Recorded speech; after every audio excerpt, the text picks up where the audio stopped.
अस्सलाम वालेकुम। Previous lecture में हमने फाइंड आउट किए थे एनर्जी जो है एक इलेक्ट्रॉन जो कि इन्फिनिटी से एक ऑर्बिट में लाया गया है, उसके लिए हम एनर्जी फाइंड आउट कर रहे थे। तो अगर वो फर्स्ट ऑर्बिट में लाया जाता है तो उसके लिए जो एनर्जी हमें निकाली थी वो ये थी 13.31 किलो जॉल पर मोल। इसी तरह अगर वो सेकंड ऑर्बिट में आता है तो उसके लिए ये एनर्जी है रिलीज़ हो रही है। आप ये देख रहे हैं, ट्रेंड देखें, E3 में -145, E4 में -82, E5 में -52.53 किलो जॉल पर मोल है। अगर हमसे कहा जाता है कि एनर्जी फाइंड आउट करें किसी इन्फिनिटी, तो हम कैसे फाइंड आउट करते हैं? हमारे पास जो फार्मूला था दैट वाज इक्वल टू, हमने 13.31 और n स्क्वायर था। तो अब n स्क्वायर में हम क्या रखते हैं? 13.31, सॉरी यहाँ पे नहीं, तो इन्फिनिटी रख देंगे। अब इन्फिनिटी जो है वो इसका स्क्वायर लेंगे, इसका स्क्वायर किसके? ज़ीरो, हम इसकी वैल्यू रखेंगे 13.31 ज़ीरो रखेंगे तो वैल्यू क्या आएगी? 0 किलो जॉल पर मोल, ये इसकी वैल्यू आएगी अगर ई इन्फिनिटी को हम फाइंड आउट करते हैं।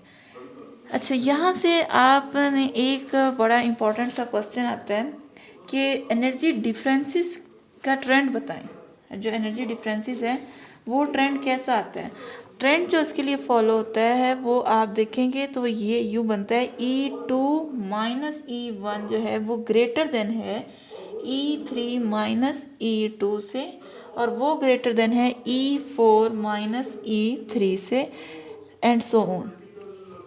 अब क्या कहने का मतलब है इसका कि अगर आप देखें, इसको मैं करके दिखाती हूँ आपको। E2 की वैल्यू है आपके पास, E2 माइनस E1 करें, E2 की वैल्यू है -328, उसको माइनस करें 13.31 किलो जॉल पर मोल, ये माइनस का साइन है यहाँ पे। तो आप यहाँ पे वैल्यू रखें -32832 माइनस -13.31, और इसकी जो वैल्यू आएगी आपके पास फाइनल वो आएगी 984.99 किलो जॉल पर मोल आ जाएगी। इसी तरह अगर आप ये वाला इसका डिफरेंस करें कि अगर एक इलेक्ट्रॉन थर्ड शेल से सेकंड में आया है तो आप उसकी एनर्जी किस तरह कैलकुलेट करेंगे? E3 minus C2, second orbit में है तो आप E3 की एनर्जी लिखें कितनी है? -145.92, उसको माइनस करें E2 से, E2 में कितनी है? -328.32, और जब आप ये कैलकुलेशन करेंगे तो आपको ये शो होगी 182.40 किलो जॉल पर मोल, ये वैल्यू शो होगी। इसी तरह अगर आप करते हैं E4 यानी सपोज करते हैं अगर हम यानी 4 से थर्ड में आया है तो फिर हम किस तरह करें? 4 की वैल्यू मैंने आपको बताई कितनी है, -82.08, माइनस E3 की वैल्यू है -14.92। तो इसके जो आप कैलकुलेट करने के बाद आपके पास आएगी 63.84 किलो जॉल पर मोल। अब आप यहाँ से गौर करें इस ट्रेंड पे कि एनर्जी जैसे जैसे शेल इंक्रीज करेगा एनर्जी क्या होती जा रही है? डिक्रीज करती जा रही है। डिफरेंसेस ऑफ एनर्जी वो क्या हो रही है? तो आप E2 माइनस E1 का जो डिफरेंस होगा, जो नज़दीक शेल के में डिफरेंस आएगा वहाँ पे एनर्जी का डिफरेंस भी ज़्यादा होगा। E3 से अगर वो E2 में आता है तो उसकी एनर्जी उससे कम होगी अगर वो E2 से E1 में आता है, दैट इज़ 182.40 किलो जॉल पर मोल। अगर तो इलेक्ट्रॉन E4 से E3 यानी E4 शेल से 3 में आ रहा है, 2 में नहीं आएगा, अगर तो वो E4 से E2 में आएगा तो इसकी एनर्जी कुछ और होगी। E4 से E3 में तो 63.84, तो सबसे ज़्यादा डिफरेंस है वो E2 माइनस E1 का है। डिफरेंसेस जो है जितना न्यूक्लियस से करीब होते जाएंगे डिफरेंसेस वहाँ पे बढ़ता जाएगा।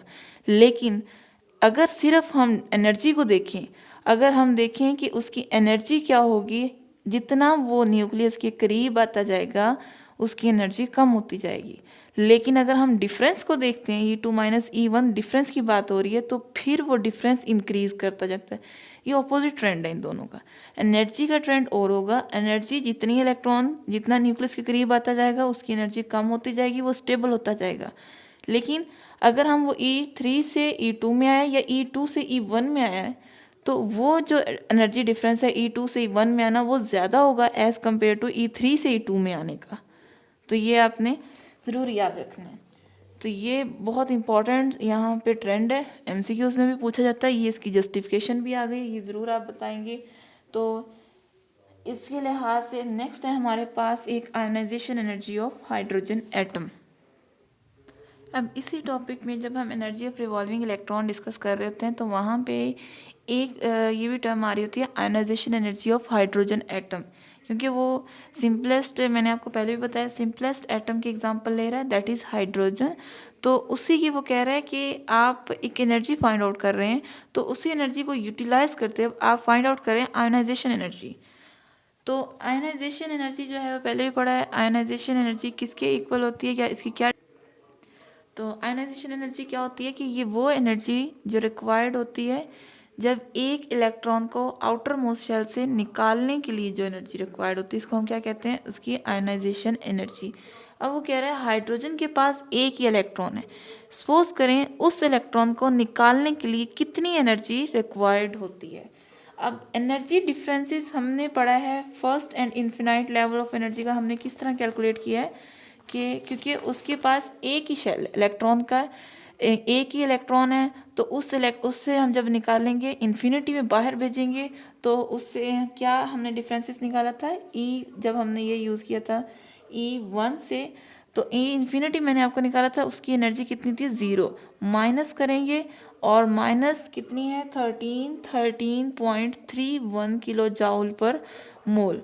आप इसको कैलकुलेशन करें तो ये किसके इक्वल हो जाएगा 13.31 kilo joule per mole, that is equal to ionisation energy of hydrogen. इसको हम कहते हैं आयोनाइजेशन एनर्जी ऑफ हाइड्रोजन। इतनी एनर्जी हमें रिक्वायर्ड होगी जब एक इलेक्ट्रॉन, जो हाइड्रोजन के पास एक ही इलेक्ट्रॉन है इसके वैलेंस शेल में, अगर उस इलेक्ट्रॉन को हमें बाहर यानी इन्फिनिटी तक लेकर जाना है तो हमें इतनी एनर्जी रिक्वायर्ड होती है। दिस वैल्यू, ये जो वैल्यू थी ये डिटरमाइन की गई थी, प्रैक्टिकली डिटरमिन नहीं की गई थी, लेकिन जो प्रैक्टिकल डिटरमिन की गई थी उसके ये सेम थी। तो दीज वैल्यूज ये क्या शो कर रही हैं कि एनर्जी डिफरेंसेस जो बिटवीन एडजेसेंट ऑर्बिट्स हैं बोहर मॉडल ऑफ हाइड्रोजन के, वो डिक्रीज कर रहा है, शार्पली डिक्रीजिंग है। तो वैल्यू से क्या हमें जो ये एनर्जी का डिफरेंसेस आ रहे हैं बिटवीन एडजेसेंट, यहाँ से ये लाइन ज़रूर याद रखिएगा, एडजेसेंट ऑर्बिट से of Bohr model of hydrogen atom go on decreasing sharply.